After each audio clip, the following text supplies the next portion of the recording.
It's 10 o'clock. This is Sky News at 10. Our top story. Revive the economy and remove the barriers to business.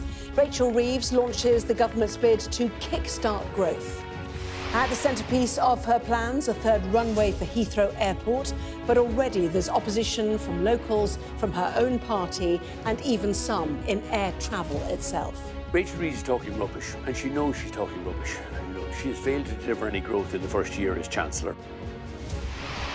Also tonight, send them to Guantanamo, Donald Trump's latest shocking executive order to deal with what he calls the worst criminal migrants. We are fighting for the money. We are fighting for our life. We see the mercenaries caught fighting for the Congolese army, now evacuated from the country by the militia in charge. The calls for another senior churchman to step aside after allegations of sexual assault and harassment that he denies. Also, relief for Manchester City as they progress through to the playoff round of the Champions League, but they needed an own goal to turn the game around. And we'll take a first look at tomorrow's front pages. That's in our press preview from 10:30 right through to midnight.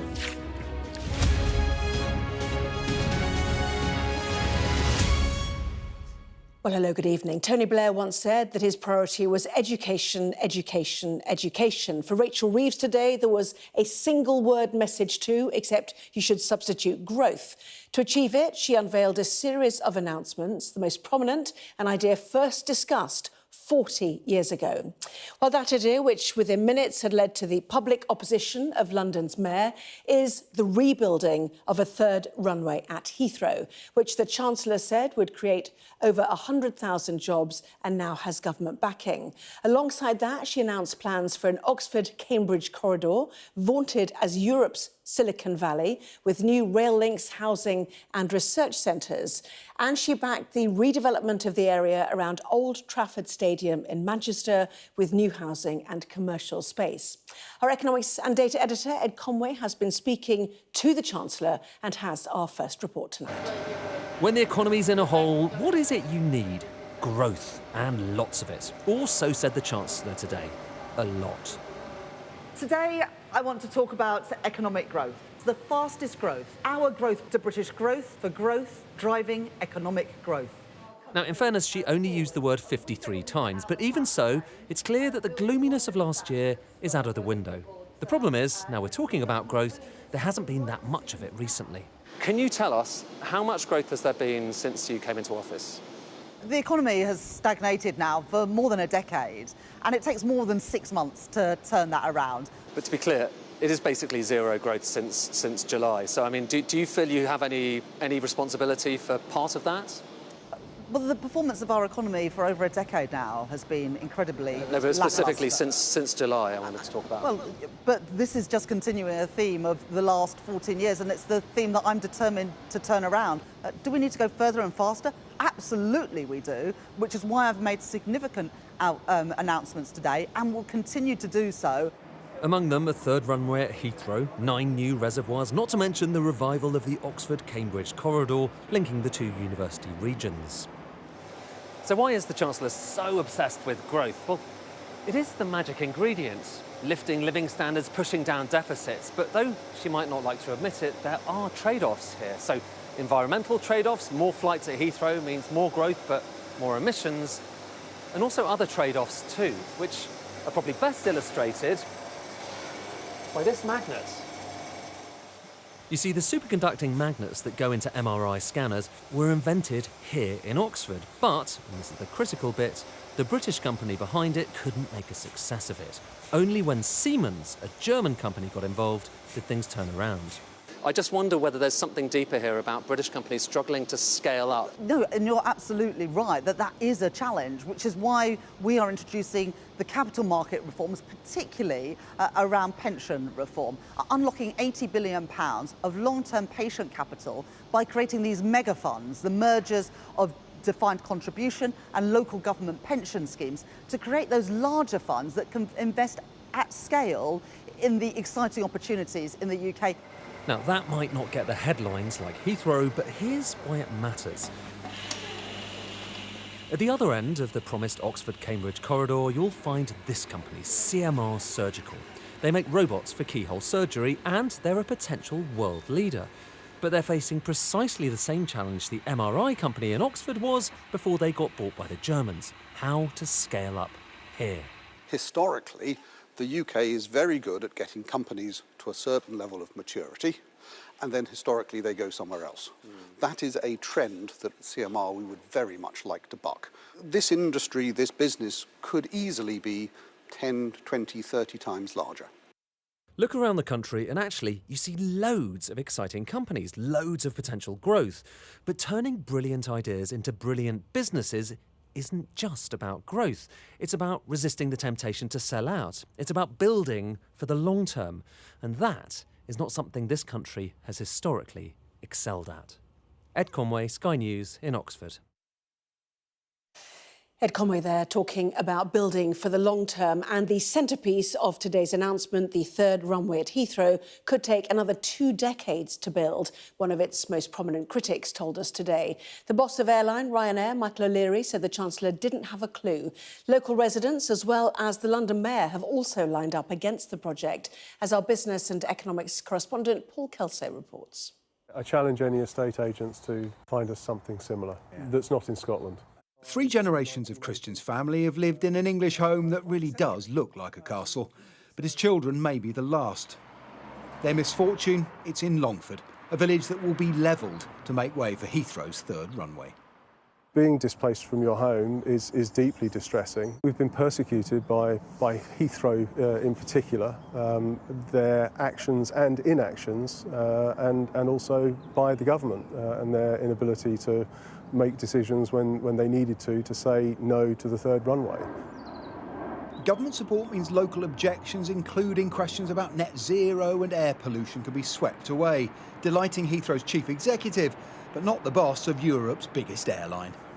There is an ambition of government to show plans for economic growth. Now, we are an essential part of that plan. Rachel Reeves is talking rubbish, and she knows she's talking rubbish. You know, she has failed to deliver any growth in the first year as Chancellor. Now, my question to Rachel Reeves is, give us your best estimate when that third runway will be open, because I think it's 2040 or 2050. Heathrow has 2 existing runways. The third will be built to the northwest, where 750 homes in Longford and half of Harmondsworth will be demolished. The busiest section of Britain's busiest road, the M25, will be moved into a tunnel and the 2-mile-long runway built on top.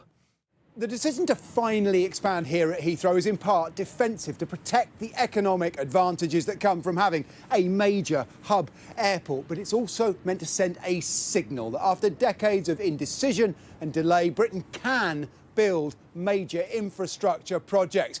None of it, though, will happen quickly. It could be 5 years before there's planning permission for a third runway, another decade before it's open. There was support too for a redevelopment around Old Trafford in Manchester, as well as other airports and the Lower Thames crossing. Large infrastructure projects, of course, by their nature are long-term, and in a lot of ways that's great because actually we can guarantee business opportunities and jobs for 20 years. But remember, smaller businesses can see immediately future investment opportunities so they can begin to create jobs and invest in their businesses. The Chancellor has set her course. Now we will wait for the impacts to land. Paul Kelso, Sky News at Heathrow. Well, our political correspondent Rob Powell is in Downing Street for us tonight. And Rob, an illustration there in Paul Kelso's report of some of the challenges facing the government in getting growth going, particularly over Heathrow Airport. Absolutely, and there are certainly political challenges from within Labour over Heathrow. Within minutes of the Chancellor making that announcement earlier, the Mayor of London, Sir Sadiq Khan, was revoicing his opposition to it. The Manchester Mayor, Andy Burnham, has been critical as well. Go back 7 years, even Sir Keir Starmer was voting against a third runway. The explanation from Downing Street for that change of heart is that they've always believed that the expansion needed to happen within the climate targets, but clearly now they believe that can happen with them in power. I think, as Paul was saying in his report, the real reason for it is they want a big, shiny example of their commitment to economic growth, because that's what today was really all about, cementing a big shift in tone from the woman in number 11, from the gloominess of the first few months in office this to a more upbeat vision of the future. It was a message primarily to businesses, trying to create a political and policy climate for investment and for economic growth. There are challenges, though, there, not least that you can identify other bits of government that potentially are working against that big aim. You look at the national insurance rise on employers that businesses say is costing jobs. You look at things like workplace reforms and beefing up regulation there. You look at commitments to bring down migration, commitments not to get too close to the EU when it comes to trade, and of course net zero promises as well. I think arguably the bigger challenge, though, is one of timing. The government badly needs that growth to show up over the next 4 years. But more than that, they need people to feel it as well, in a rise in living standards, in wages going up, and in public services that work better because of more money going towards them. But big infrastructure projects and consistent improved growth, well, they both take time, and they don't always work to the timetables that politicians set for them. Rob, live for us there in Downing Street. Thank you. Now, Donald Trump has spent his political career condemning migrants to America who have committed crimes either in the country or in their past. Tonight, in the bluntest possible way, he is driving home that message, planning to order America's military to prepare to house what he called the worst criminal illegal aliens at Guantanamo Bay. We have 30,000 beds in Guantanamo to detain the worst criminal illegal aliens threatening the American people. Some of them are so bad we don't even trust the countries to hold them because we don't want them coming back, so we're going to send them out to Guantanamo. This will double our capacity immediately, right? And tough. That's a tough place to get out of. Well, our US correspondent Mark Stone is in Washington for us. And Mark, even in a head-spinning week of announcements since he returned to the White House, this one certainly stands out.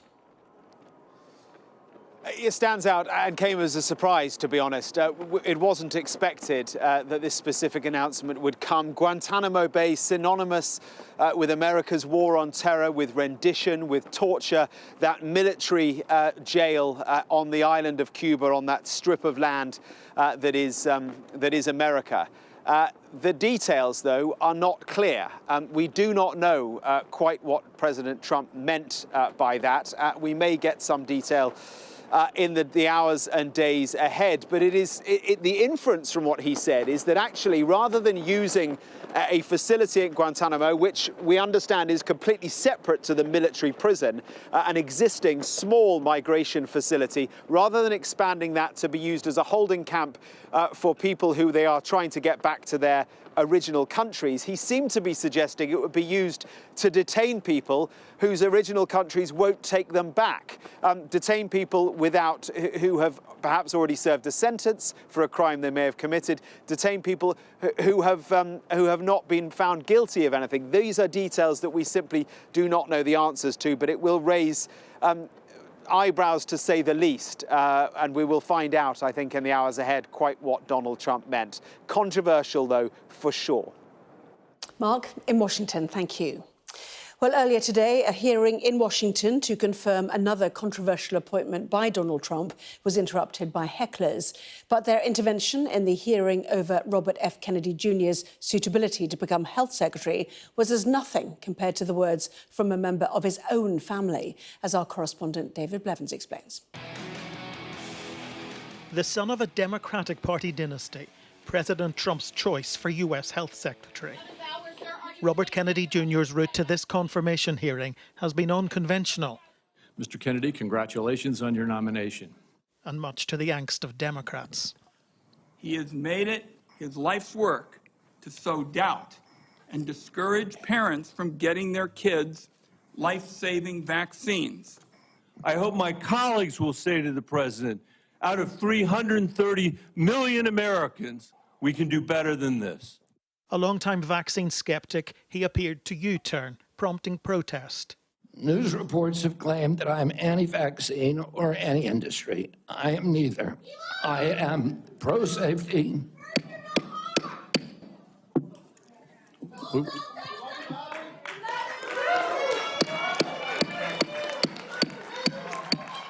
We'll have order. Please proceed, Mr. Kennedy. I am pro-safety. I worked for years to raise awareness about the mercury and toxic chemicals in fish, and nobody called me anti-fish. Ahead of the hearing, his cousin Caroline, President Kennedy's daughter, urged Congress to reject him. It's no surprise that he keeps birds of prey as pets, because Bobby himself is a predator. Bobby preys on the desperation of parents of sick children, vaccinating his own kids while building a following hypocritically discouraging other parents from vaccinating theirs. Robert Kennedy Jr. used to be anti-vaccine and pro-abortion. By appearing to switch those positions, he prompted one senator to ask if he's prepared to say and do anything just to please Donald Trump. A president who's told him to go wild on the health of this nation. David Blevins, Sky News in Washington. A Sky News team watched today as hundreds of European mercenaries were marched out of the city of Goma in the Democratic Republic of Congo, a hotspot in the worsening conflict between Congolese and rebel forces. M23 is one of about 100 armed groups fighting for a region containing trillions of dollars in mineral wealth. They rapidly advanced in January, capturing the eastern Congolese towns of Masisi, Sake, Minova and most recently Goma after seizing control of the city's airport. The taking of Goma was partly owed to the capture and now exodus of hundreds of Romanian mercenaries fighting alongside the Congolese military, now crossing the border for Rwanda, the start of their journey home. Well, the M23 rebels are now currently moving south towards Buvaku in what appears to be an attempt to expand their control towards the east of the country. Our Africa correspondent, Yusra El-Bahir, was in Goma earlier today and has this report. These are now their streets. A city broken by 3 days of battle, fully under M23 control. The tarmac is covered in excess, surrendered fatigues and ammunition, discards of the Congolese army. But the rebels are keeping their cars. Residents watch on after days of taking cover. Is this good or bad? It's bad. There are no water, there are no electricity, there are no food, there is no network, but the life is very broken. All of this in the area of the UN's biggest peacekeeping mission, a catchment site for those who chose to surrender.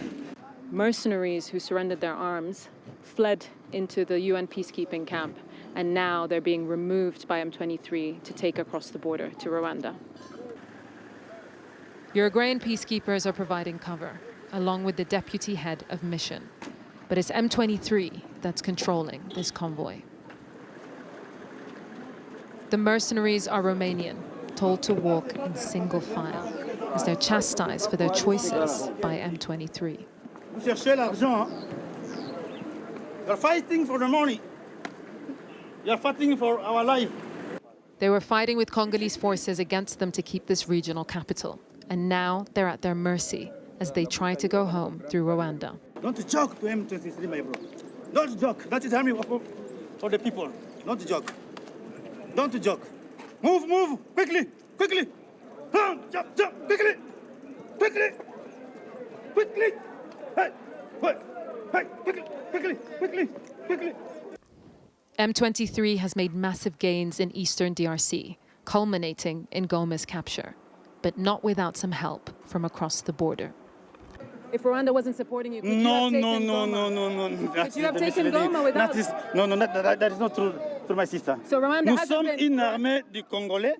We are a Congolese army. We are Congolese. We fight for a fair and noble cause. We are Congolese. We are not helped by Rwanda. No, let's talk that. The last of over 200 mercenaries walking into Rwanda, wounded in a fight far from home, with millions of Congolese left behind, wondering what happens next. Yusra El-Bahir, Sky News, Goma. The Church of England is once again mired in a crisis over claims of sexual assault and harassment tonight. Senior figures in Liverpool have called for their bishop to step aside, saying his position is currently untenable over the claims which he denies. Another bishop has renewed her call for the man currently running the church, the Archbishop of York, to step down. Our communities correspondent Lisa Holland has more. So obviously, when we speak about justice, we are talking about doing justice as Christians. This is John Perumbalath, the Bishop of Liverpool. Senior figures from within his own diocese and the wider church have spoken of their shock at the allegations he is facing from two women. Now, those claims have brought fresh calls for the Archbishop of York, Stephen Cottrell, to resign. He is currently carrying out the most senior duties in the Church of England. In a statement, the Bishop of Newcastle, Dr. Helen Ann Hartley, said, "Yet again, failures at the heart of the institution of the Church of England, and specifically by its leadership, undermine credibility and confidence in the Church. I have already spoken out in the strongest terms about safeguarding failures and do so again. My views have not changed, including those regarding the position of the Archbishop of York." Two women have made allegations against John Perumbalath, the Bishop of Liverpool. The first claims he assaulted her on 3 separate occasions between 2019 and 2023, when he was a bishop in Essex. It's claimed in January 2023 she reported her concerns to the church there. It's also claimed the Archbishop of York, Stephen Cottrell, was made aware of the allegations. The church's own safeguarding team found there was no ongoing issue. John Perumbalath was made Bishop of Liverpool in April of the same year. He was interviewed voluntarily by Essex Police about the allegations in March last year. They said there was not enough evidence to prosecute. A second woman, a bishop, accused Mr. Perumbalath of sexually harassing her, but was told by the church she needed to have complained within a year of the alleged incident. The former Victims Commissioner, Dame Vera Baird, has repeatedly called for an overhaul of the regulation of complaints in the church.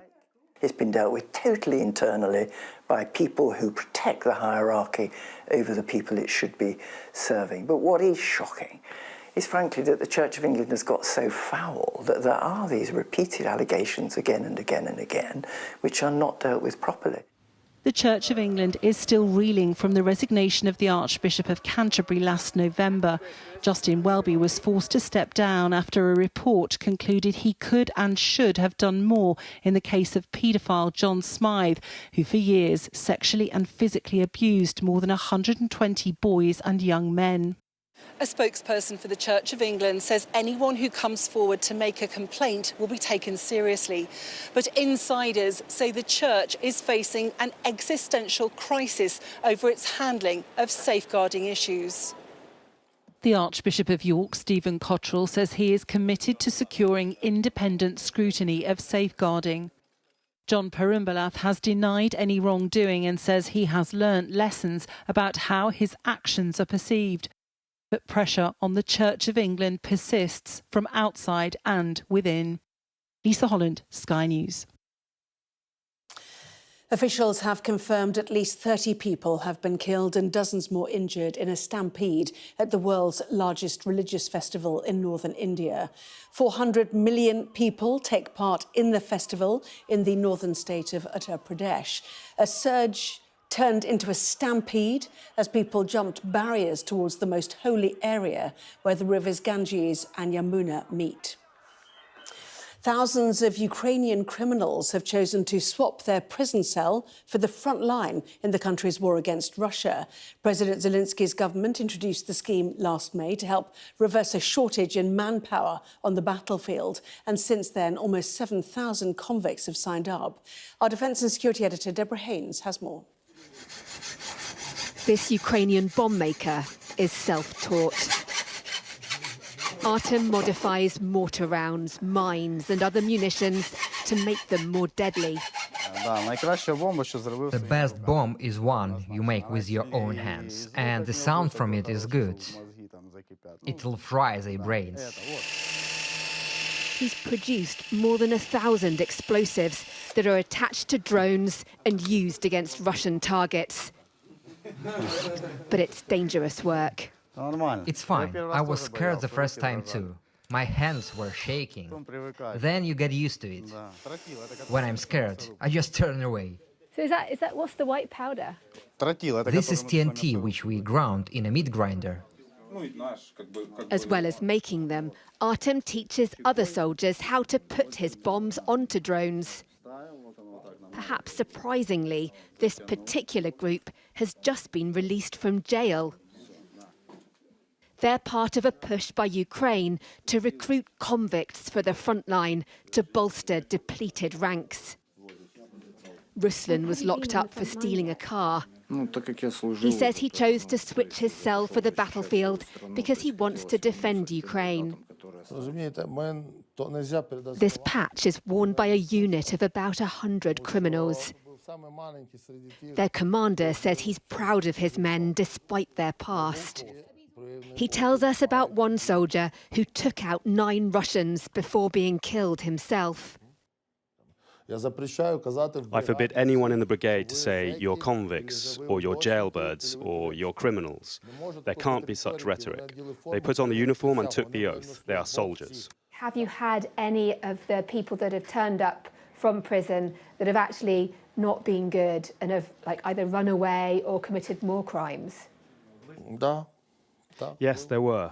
Sometimes you trust someone. You get used to them over time. You believe in them, you know. But then with one action, they do something like run away. But he says most come ready to fight and hundreds more criminals want to sign up. These convicts are learning how to fly drones, which they'll soon be using for real. About 7,000 criminals have chosen the battlefield over time behind bars since Ukraine introduced the scheme last May. My motivation was mainly to defend Ukraine, my family and my loved ones. Valery had been jailed because of a car crash that killed his friend. The feeling when you leave prison and realize that you are free again is indescribable. Freedom is, after all, freedom. It felt like I was born again. But freedom is not free. The heavy price of war, a burden this country understands all too well. Deborah Haynes, Sky News, northeastern Ukraine. The dangers of heading the ball while playing football have been recognised in recent years as a potential danger to players past and present.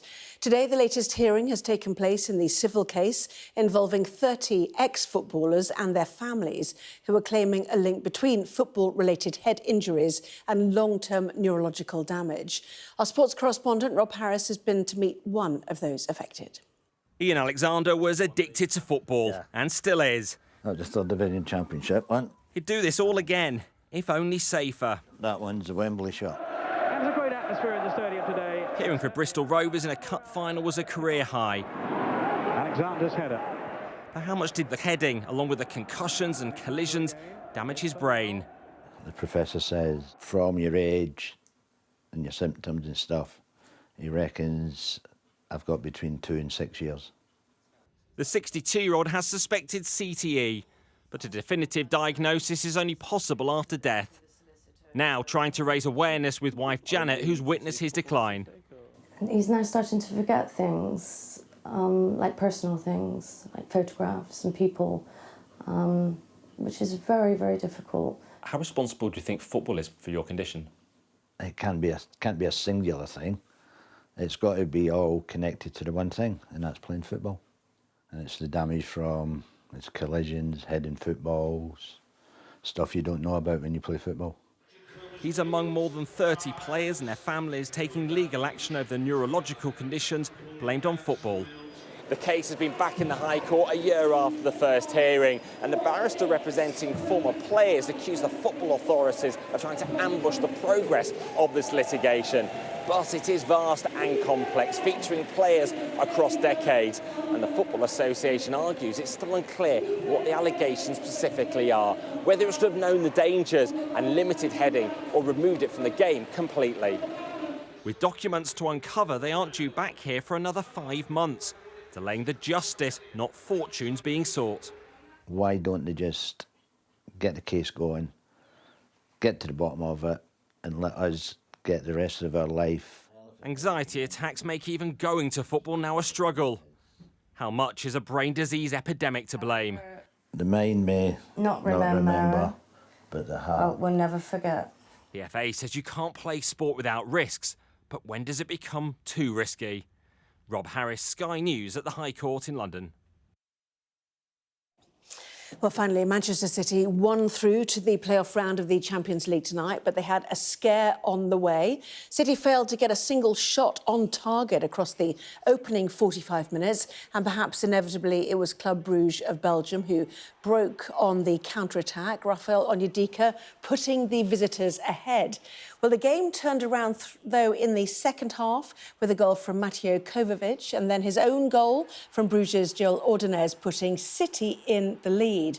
And Savinho then confirming a 3-1 win, making sure City's Champions League season will continue. Well, that was Sky News at 10. Coming up, we'll take a first look at tomorrow's newspapers in the press preview tonight, joined by the Daily Mirror's Associate Editor, Kevin Maguire, and the Telegraph's Deputy Comment Editor, Annabel Denham. Lovely to see both of you. Lots to discuss. Obviously, this on the front of the Daily Mail. Its headline, Chancellor's Heathrow plan flies into turbulence. More on that and plenty more in just a moment.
Weeknights on Sky News. This is your chance.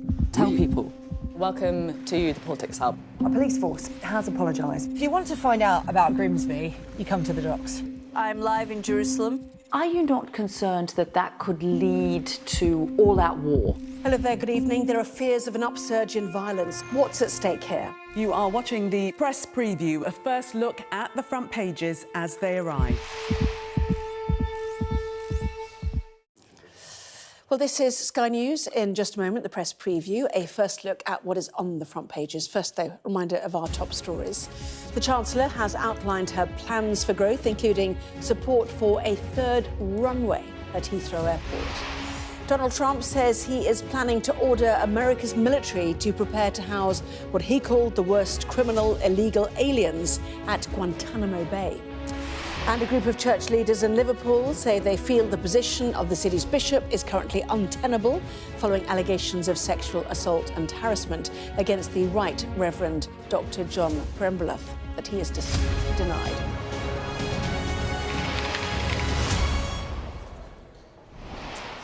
Well, hello there. You're watching the press preview, a first look at what is on the front pages. Time then to see what's making the headlines with the Daily Mirror's associate editor, Kevin Maguire, and the Telegraph's deputy comment editor, Annabel Denham. Welcome. Good to see both of you. Front pages then, as ever, let's start with the Eye. It leads on the Chancellor's plans for growth, which includes a Heathrow expansion and a new railway line. Rachel Reeves's Heathrow plans are in turbulence, writes the Mail, adding that London's mayor opposes her proposal. The Guardian with a similar headline saying her plan might not be in line with UK's climate obligations. Daily Telegraph reports on Ryanair, or the Ryanair boss, claiming a third runway, Heathrow runway, will not be ready for another 25 years. Daily Mirror calls today's announcement the Reeves revolution. Hinting at the high-stakes nature of the plans, the Metro declares it's boom or bust. The Times, though, covers the assisted dying bill and how it could be dropped as a panel of experts could decide whether to approve it.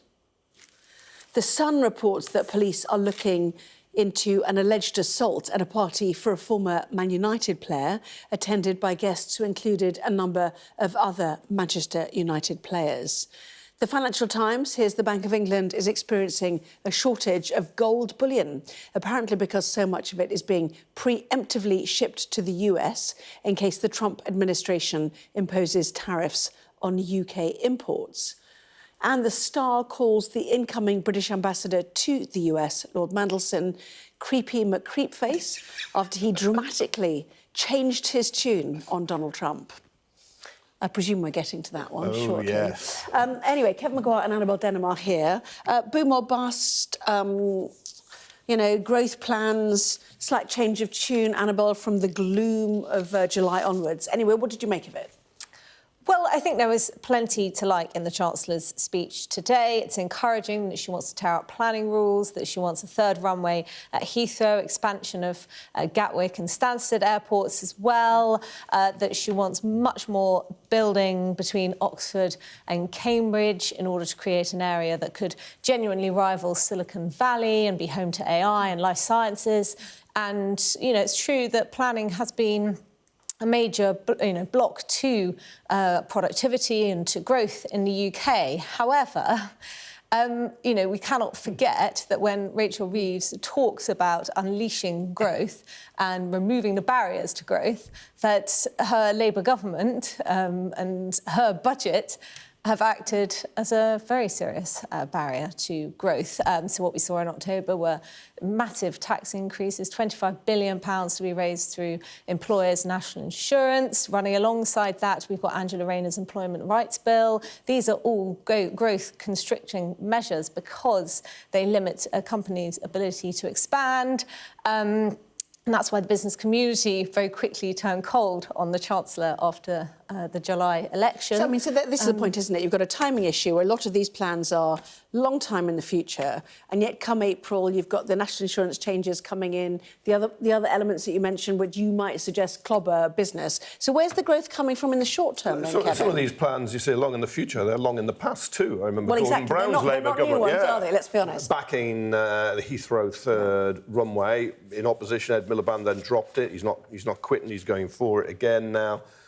David Cameron's government did nothing about it. It later got another Conservative government then backed it. Boris Johnson was against it. I remember when he was Foreign Secretary, they sent him to Afghanistan so he could miss the vote after he'd vowed to lie in front of the bulldozers as the Lord Mayor. So whether it ever happens, or because you get dizzy with it. But no, a lot of them will take time. But there's a conflict, and she will be happy, I think, with the front of the I paper.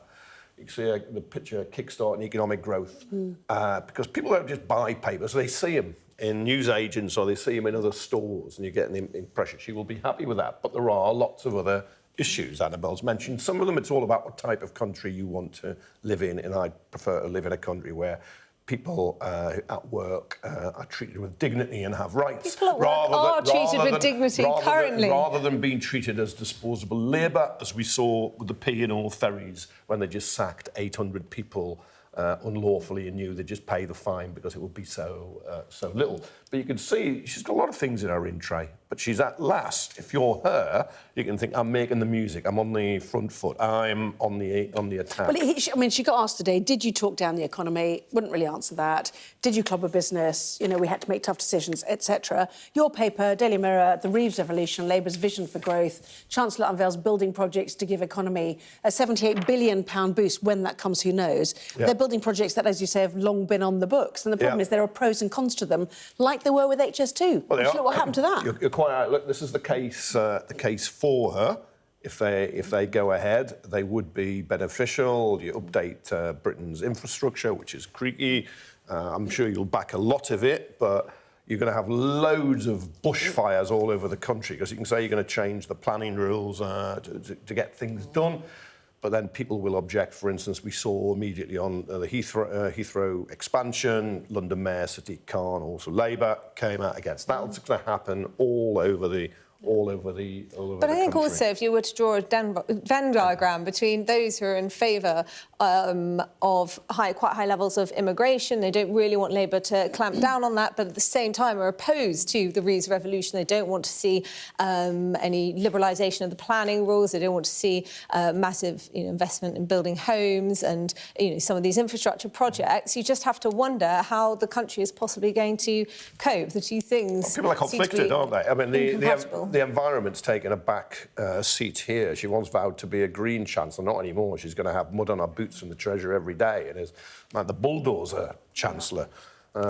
Well, as you say, there's opposition within the Labour Party, because Ed Miliband, who has said that he won't resign over a third runway at Heathrow, I think he's going to find his position very difficult, if not untenable. Sadiq Khan has, of course, come out and voiced his opposition to it. And it is, that tension. Of course, the irony in some ways is, from some of the newspapers saying Heathrow won't be ready for another quarter of a century. This is the Telegraph, isn't it? So, 2050 is the date that we're supposed to reach net zero, emissions.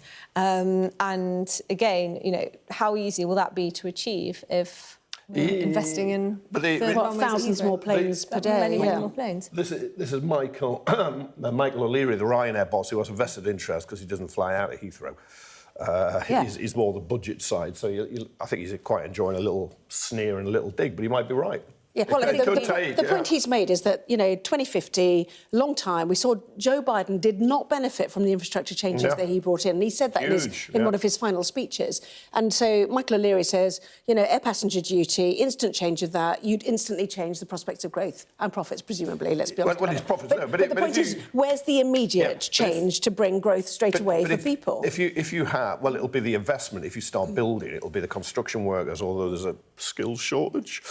Where are they? That's a big question. So where there are is they a going to problem find there. people to build? But of course, if you've got Heathrow, which is Britain's premier airport, which I think is big enough already, if you're around that area, it's not net zero, it's the noise. You've moved. The noise, I don't live near it, so it's not. I don't have a dog in the fight that way, but if you know the area, I think the people there suffer enough. I'm not against expanding other airports, Gatwick, for instance, so I'm not saying... Well, I think Gatwick's got a lot of the same problems. But, but there's not as many people around it. But you contrast Heathrow, 2 runways, with Charles de Gaulle's got 4 runways, Amsterdam Schiphol's got 6 runways, I think. Chicago O'Hare's got 8 runways. Now, I appreciate they've got a lot more space, but you do wonder why it's so difficult to build anything in this country. And, that's why I said at the start, I'm in favour of what Rachel Reeves is trying to to achieve here. But we haven't constructed a reservoir in about 3 decades. You know, you talked about how long it's taken were to closed or mothballed. You know, I mean, it goes on. HS2 has clearly, you know, hit the buffers. Well, it's all short term, isn't it?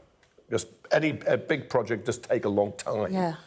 Maybe it could be quicker, but even if it was swifter and the planning system was simplified and you bulldoze away objectors, you don't care about bats and newts and trees or whatever, which, you know, you may not. No. You can do Everyone does say that. bats are better protected than humans in the UK, don't they? The Guardian as well.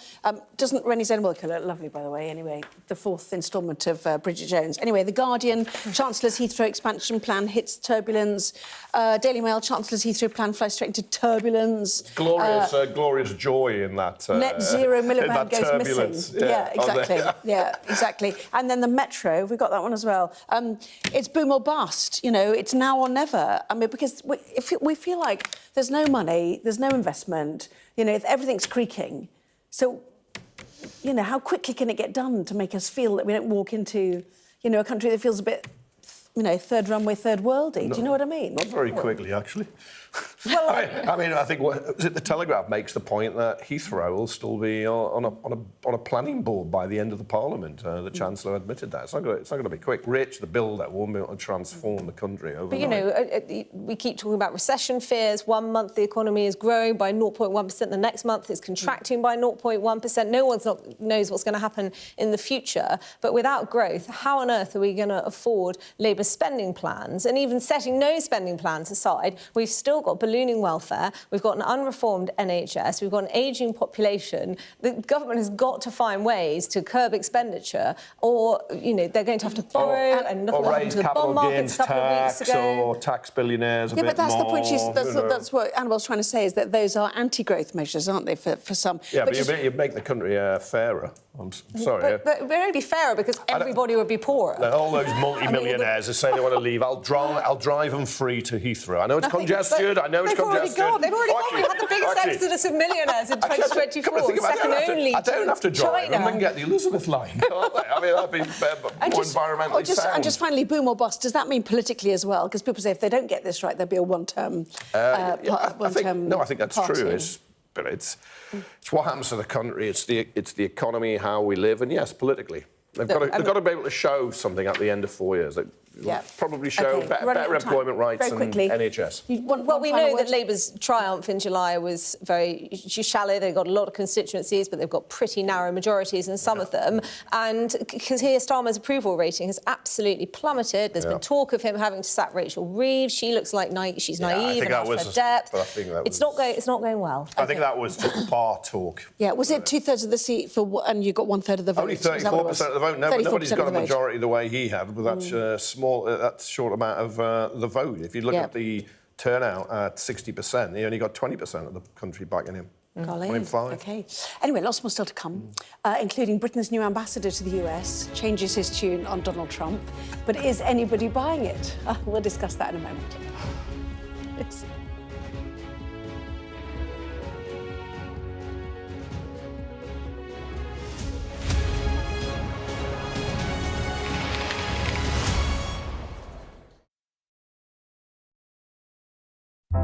Big stories don't always come from big cities. I'm Lisa Dowd and I'm Sky's Midlands correspondent.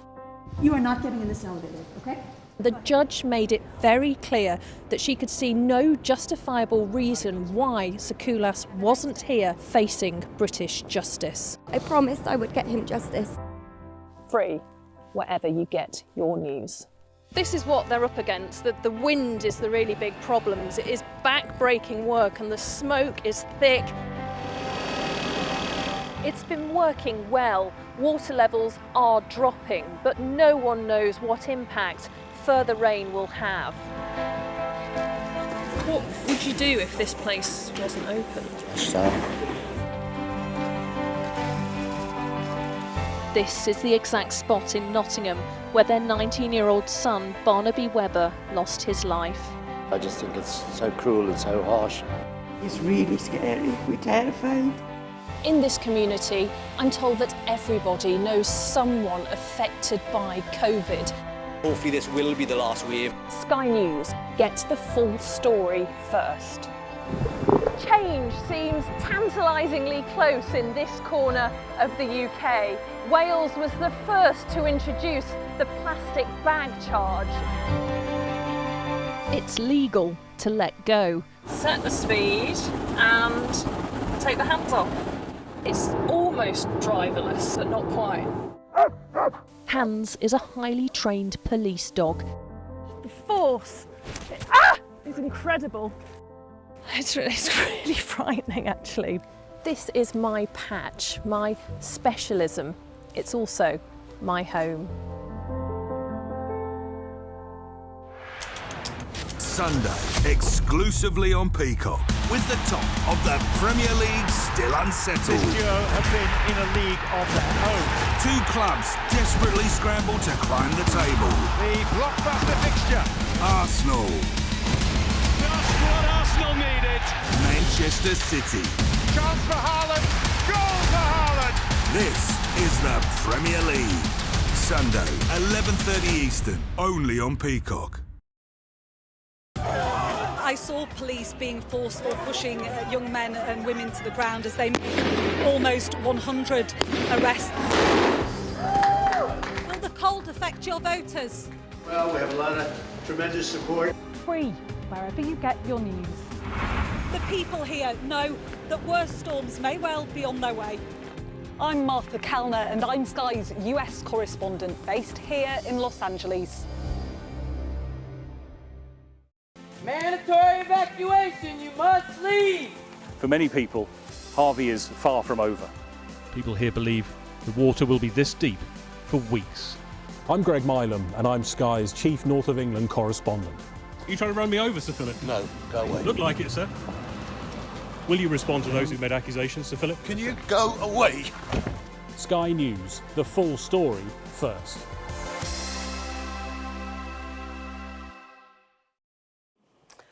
Well, welcome back. You are watching the press preview with me once again, Kevin Maguire and Annabelle Denham. So confirmation hearings underway in the States. Today's was interesting, was it not? Robert F. Kennedy Jr. questioned about his views on all sorts of things with his voice, which we hear is spasmodic dysphonia, which is a neurological condition that makes him sound a bit... I'm going to stop there. Carry on. Anyway. Sorry, no, I thought... Well, you had it all, didn't you? Hecklers and irate senators, and they had a lot of questions to ask of RFK Jr., specifically his previous stance on vaccines, which he vehemently denied. He said he wasn't anti-vaccine, but rather he was pro-safety. Of course, we're all pro-safety, aren't we? But he has previously repeated, debunked claims about links between vaccines and various illnesses and conditions, and yet we're told he's vaccinated his own children. No, he said it exactly. He said it vaccinated his children. It's quite serious, but we saw when he was picked by Trump, and of course him pulling out helped Trump win. But when he was made to hold a burger, which he was against on a plane, weren't they? Trump Force One. That's right. So you'll basically say, I'll do anything. It's a real cabinet of oddities, this. I mean, I'm not sure it'll be good for the US. It's probably good for journalism to report on it. He's got another session, hasn't he? But, I mean, really interesting to hear about that. In the meantime, let's go to front page of the Daily Star.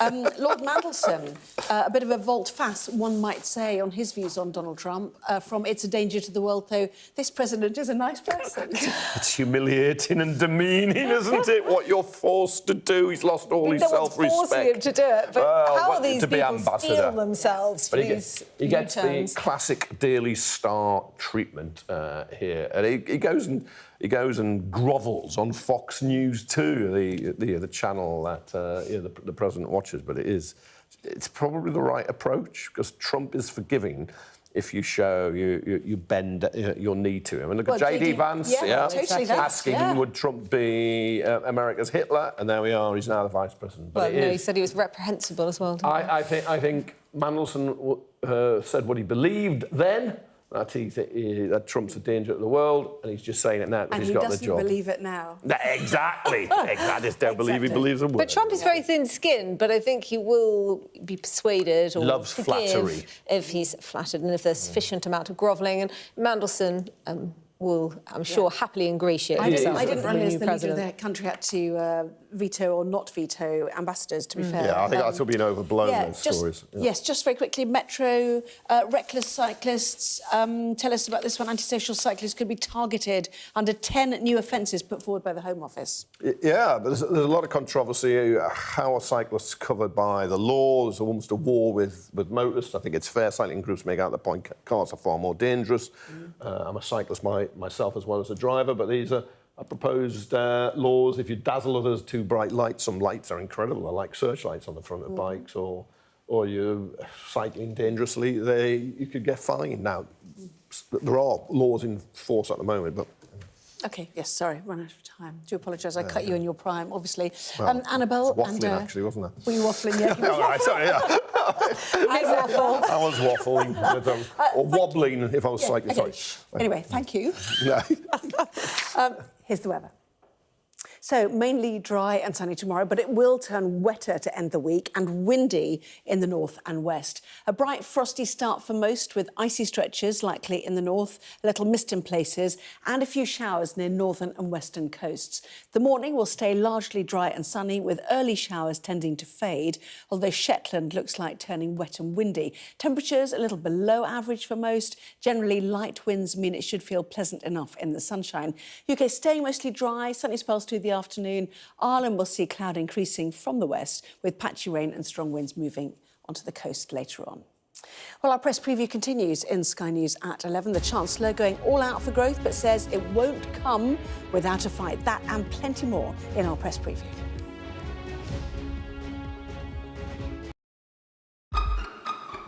We've got your Sunday mornings covered. From the front page and the sounds of the streets to the voices of the people who make the major calls and big picture politics beyond Westminster. We'll put you at the heart of our story. I'm ready. Are you? Join me, Trevor Phillips, Sunday mornings on Sky News. Weeknights on Sky News. This is your chance. Tell people. Welcome to the Politics Hub. Our police force has apologised. If you wanted to find out about Grimsby, you come to the docks. I'm live in Jerusalem. Are you not concerned that that could lead to all-out war? Hello there, good evening. There are fears of an upsurge in violence. What's at stake here? You are watching the press preview, a first look at the front pages as they arrive.